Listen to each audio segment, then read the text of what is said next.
Hey, what's up guys, Sebastian here, and in this video I want to tell you how to price the products for your e-commerce store. There are basically three things that I take a look at when I'm pricing products in my store, on client store. And the first thing that I want to tell you before we dive into the content is that I want you to stop thinking that there's like a rule of thumb, right? That you should like multiply the product cost by 3 and that's it and nothing else can happen, or thinking that there's like one way of doing things. That's like something very frequent that I get, especially because I teach stuff about e-commerce. People like want the one way of doing things, and there's many different variables, and you should be open to the different possibilities and consider the different variables out there to take decisions for your business. Okay, that's the first thing. So like I said, mainly three things. Okay, the first one is profit margin. Of course, you gotta make money, you gotta make a profit when you're generating sales for your e-commerce store. So you need to make sure that there's enough room or space between what it costs you to buy the product and what you're selling it for. To give you an example, if you're buying, let's say, a pair of shoes for $10, but you're selling it for $16, yes, you might think you're making $6 in profit, but you have to consider a ton of different expenses. How much it's costing you to acquire a customer, how much you are paying on advertisement to get that sale, how much you're paying transaction fees, right? Paying Stripe 3.9%, paying PayPal a fee, how much it's costing you to, the fixed cost of your business, such as your VAs. All those costs must be considered when pricing your products, okay? So the profit margin is very important. What I like to do is, if I'm buying a product for $10, I want to sell it for at least 30. So you want to multiply what it costs you to buy the product times 3.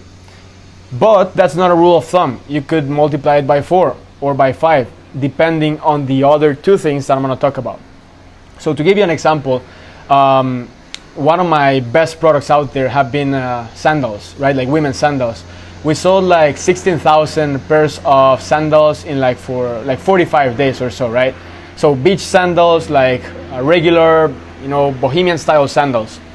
And we sold 16,000. I think we made around $700,000 in revenue. Now we bought those sandals for around $11.50, but we were initially selling them for $29.95, right? For $30. Then we tested $34.95. And it kept selling really well. And then we increased the price to $39.95, and we were actually making more sales at that price than $29.95. So in that case, we multiplied what it cost us to buy the product, which was around $11, by 4, because we were selling at $40 now, right? So it really depends. There's not like a one number that you should multiply the product cost for, but you gotta be testing. Now, if we were buying the sandals for around $11, we were selling them for 40. Of course, there was plenty of room between the product cost and the selling price to pay for advertisement, to pay for transaction fees, and all those things. It was costing us, in average, like $15 to acquire a customer that bought the $40 sandals. Now, you have to consider one thing. That brings me to the second point, basically, okay? First point covered is the profit margin. You gotta make sure that you're actually making money and that the price of the product makes sense, that people will actually pay for that, okay? The profit margin, if it's very low, you won't have enough room so that you can spend money on advertisement to get customers. Super important. Now that brings me to the second concept, which is perceived value, okay? So if I'm selling a pair of sandals for $40, that's something people would pay. I mean, I was selling them for $29.95, then I went to $34.95, then to $39.95. All of those prices are okay prices for sandals. But if I go and say, you know what, I'm gonna charge $90 for these sandals, and not a lot of people know my brand, then it's not very congruent, because people in their mind, they don't think the sandals are worth 90. That's called perceived value. So perceived value is basically how much a product is worth in the customer's mind. So for instance, this is Dalila right here. She's really chill. I don't know if you can see her in the video, but let's say that Dalila is interested in buying some shoes for dogs, right? And in her mind, she thinks that some shoes for dogs are cost 20 bucks. That's in her mind. If I ask her, how much would you pay for shoes for dogs? She's gonna say 20 bucks. But if in my store it's at 60 bucks, then what she thinks the product is worth is not congruent with the price on my store.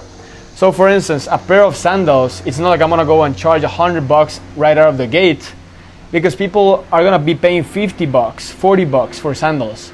A pair of socks, for instance, people are usually, spending around $15, $10, $15 on socks. They're not gonna be paying $40 for socks. That's called the perceived value. So you gotta consider profit margin, yes, so you're making money, but you also gotta consider perceived value.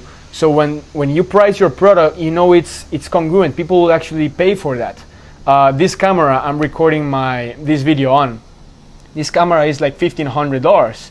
I knew it was gonna cost me that when I bought it, right? A Sony camera, $1,000 to $2,000, right? But if I saw that this exact camera was $5,000, it's not congruent the price with what I had planned, right? For this specific product type. So there's perceived values for cameras. There's a perceived value for this cushion right here, and because this stuff can't be $1,000, right? Unless it has like gold stuff on it. If you add gold to this, the perceived value will go up, right? To the fabric. If you add gold stuff, because gold, the perceived value of gold is very high. So we have covered two aspects so far. Hopefully it's making sense. Okay. Now the third aspect is your brand value. Your brand value is how much value your brand actually has, so that you have the ability to charge more for your products. To give you an idea, right? Gucci. What is the brand value of Gucci? It's very high. Since the brand has a lot of value in people's minds, automatically the perceived value of the product goes up. Okay? And therefore the profit margin is higher because you can charge more.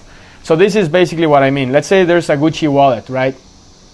Since Gucci is such a valuable brand in people's minds, the brand has a lot of value, they can charge $500 for a wallet rather than $50 because the brand value is very high. It's something unique they have.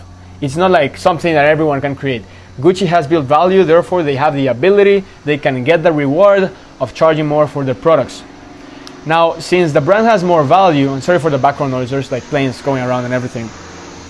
Since the brand has more value, then people think that the products are worth more. Immediately, that means that the perceived value of the products went up.